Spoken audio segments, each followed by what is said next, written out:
আজকে আমরা এমন একটা জিনিস নিয়ে কথা বলবো যেটা আপনি প্রতিদিন ব্যবহার করেন কিন্তু হয়তো কখনো ঠিকভাবে খেয়ালই করেননি। আপনার ফোনের কিবোর্ড দেখুন বা ল্যাপটপ কিবোর্ডের দিকে তাকান।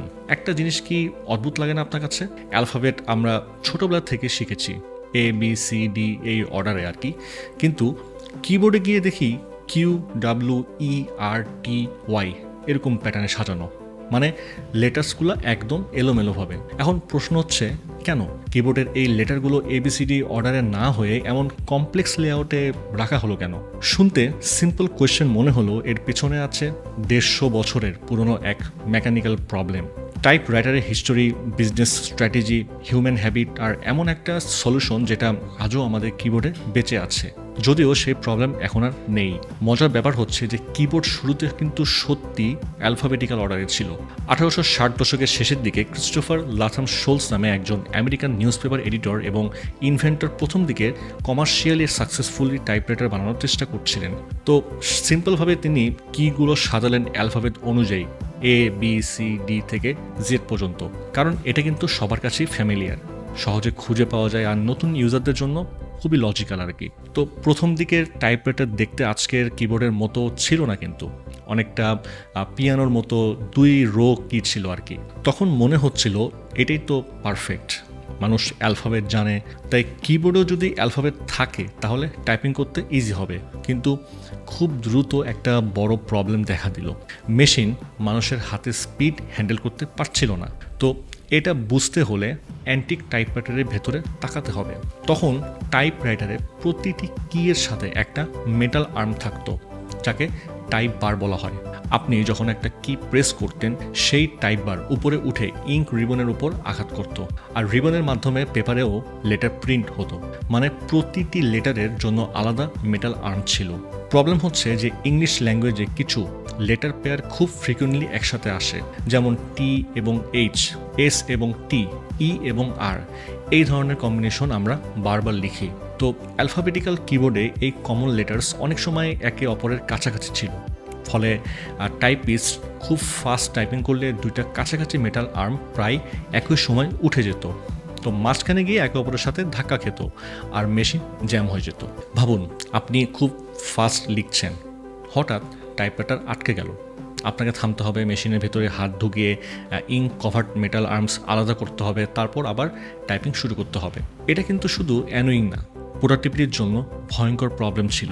তো ক্রিস্টোফার শোলস বুঝলেন যে যদি টাইপরাইটার প্র্যাকটিক্যাল করতে হয় তাহলে শুধু অ্যালফাবেটিক্যালি সাজানো চলবে না, কমন লেটার পেয়ারগুলো একটু দূরে দূরে রাখতে হবে, যাতে এক টাইপ বার স্ট্রাইক করার পর আরেকটা ওঠার আগে প্রথমটা নিচে ফিরে আসার সময় পায়। মানে কিবোর্ড লেআউট ডিজাইন করতে হবে টাইপিং কমফোর্টের জন্য না, বরং মেশিন জ্যাম কমানোর জন্য। তো এখান থেকে স্টার্ট হলো লেটার রিঅ্যারেঞ্জমেন্ট।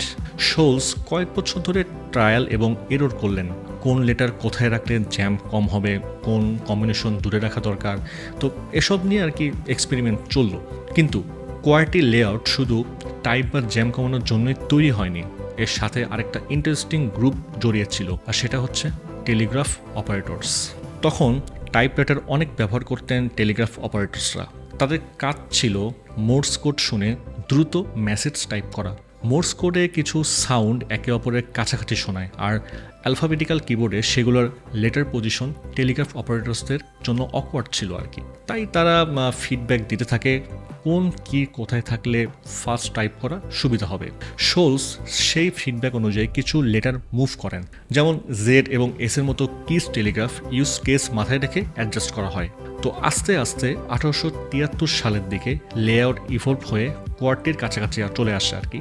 আজকে আমরা কিবোর্ডের টপ রোতে যে QWERTY দেখি, সেটা কিন্তু তখনকার মেকানিক্যাল লিমিটেশন, অপারেটর ফিডব্যাক আর প্র্যাকটিক্যাল অ্যাডজাস্টমেন্টের রেজাল্ট। তো এখানে একটা মজার ডিটেল আছে, আপনার কিবোর্ডের টপ রো দেখুন একটু। টাইপরাইটার এই শব্দটা শুধু টপ রোয়ের লেটার্স দিয়েই লেখা যায়, TYPEWRITER, সব কিন্তু টপ রোতেই আছে। এটা অনেকের মতে সেলসম্যানদের জন্য ইউজফুল একটা গিমিক ছিল। টাইপরাইটার সেল করার সময় সেলসম্যান খুব ফাস্ট টাইপরাইটার লিখে বায়ারকে ইমপ্রেস করতে পারতো, কারণ সব লেটার কিন্তু একই রোতে ছিল। এটা প্রুফ না হলেও ইন্টারেস্টিং হিস্টোরিক্যাল ডিটেল হিসেবে অনেক জায়গায় বলা হয়। এরপর আসে Remington company. 1878 Remington number 2 typewriter release হয়, যেখানে কোয়ার্টি লেআউট পপুলার হয়ে যায়। এই মেশিন কমার্শিয়ালি সাকসেস পায়। এরপর typing school, office training, business use সব জায়গায় কোয়ার্টি শেখানো স্টার্ট হয়। মিলিয়ন্স অফ পিপল কোয়ার্টি লেআউটে টাইপিং মাসল মেমোরি ডেভেলপ করে ফেলে।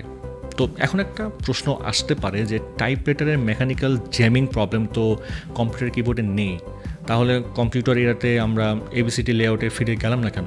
কারণ তখন পর্যন্ত কোয়ার্টি শুধু একটা লেআউট ছিল না, এটা হ্যাবিট হয়ে গেছে। পুরো সোসাইটি কোয়ার্টিতে ট্রেন্ড। অফিস টাইপিস্ট, তারপর হচ্ছে সেক্রেটারিজ, রাইটার্স, তারপর বিজনেসেস সব কোয়ার্টি ইউজ করছে। টাইপিং কোর্সেস কোয়ার্টি শেখাচ্ছে, টাইপরাইটার কোম্পানি কোয়ার্টি বানাচ্ছে। যখন কম্পিউটার কিবোর্ড এলো তখন কোয়ার্টি অলরেডি স্ট্যান্ডার্ড। তো এখন যদি কেউ বলতো যে চলুন সবাই এবিসিডি লেআউটে সুইচ করি, তাহলে মিলিয়ন্স অফ পিপলকে আবার নতুন করে টাইপিং শিখতে হতো, কোম্পানিজকে কিবোর্ড রিডিজাইন করতে হতো, ট্রেনিং সিস্টেম বদলাতে হতো, প্রোডাক্টিভিটি টেম্পোরারিলি কমে যেত। তাই টেকনিক্যালি পসিবল হলেও প্র্যাকটিক্যালি কেউ সুইচ করেনি। এমনকি কোয়ার্টি এর অল্টারনেটিভ লেআউটও ছিল, যেমন 1930-এর দশকে ডিভোরা কিবোর্ড লেআউট ডিজাইন করা হয়, যেখানে কমনলি ইউজড লেটার্স হোম রোতে রাখা হয়, ফিঙ্গার মুভমেন্ট কমানো হয় আর টাইপিংটা মোর এফিসিয়েন্ট করার চেষ্টা করা হয়। কিন্তু ডিভোরাক ওয়াইড স্প্রেড হয়নি, কারণ বেটার হওয়া আর অ্যাডপ্টেড হওয়া কিন্তু একই জিনিস না। মার্কেট কিন্তু অলরেডি কোয়ার্টিতেই লক ছিল। এটাই টেকনোলজি হিস্টোরির একটা বড় লেসন। তো অনেক সময় সবচেয়ে এফিসিয়েন্ট সিস্টেম উইনার হয় না, উইনার হয় যে সিস্টেম আগে ম্যাস অ্যাডপশন পায়।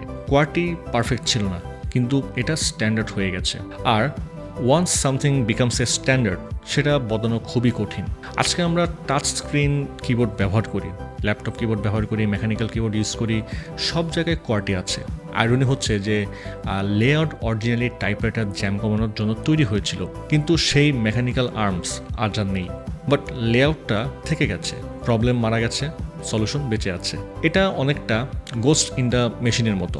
আপনার মডার্ন স্মার্টফোন কিবোর্ডের ভিতরে কোনো টাইপ বার নেই, কোনো ইঙ্ক রিবন নেই, কোনো মেটাল আর্ম জ্যামও হয় না, তবুও আপনার থামস এখনও এমন একটা লেআউট ফলো করছে যেটা 150 বছর আগে মেটাল আর্মসের ট্রাফিক জ্যাম কমানোর জন্য তৈরি হয়েছিল। তাই নেক্সট টাইম আপনি টেক্সট মেসেজ পাঠাবেন, ইমেল লিখবেন বা কমেন্ট করবেন, একবার কিবোর্ডের দিকে তাকিয়ে ভাবুন যে এই এলোমেলো কোয়ার্টি অ্যারেঞ্জমেন্ট আসলে র্যান্ডম ছিল না। এটা একসময় ইঞ্জিনিয়ারিং প্রবলেমের ক্লেভার সলিউশন। এটা টাইপরাইটারের মেকানিক্যাল লিমিটেশন থেকে জন্ম নেওয়া এক হিস্টোরিক্যাল আর্টিফ্যাক্ট, যেটা computer age, smartphone age, AI age সব কিছু পেরিয়ে এখনও আমাদের আঙ্গুলের নিচে আছে। কিবোর্ড আমাদের থটস আর ডিজিটাল ওয়ার্ল্ডের মাঝের ব্রিজ। আর সেই ব্রিজের ডিজাইন এসেছে এমন এক যুগ থেকে যখন টাইপিং মানে ছিল metal arm, ink ribbon, paper আর জ্যামড মেশিনারি। 150 বছর পেরিয়ে গেছে, টেকনোলজি বদলে গেছে, কিন্তু কোয়ার্টি এখনও থেকে গেছে। আর এই কারণে কিবোর্ড ABCD অর্ডারে নেই। এটা কিন্তু ক্যাওয়াস্তা, এটা একটা হিস্ট্রি।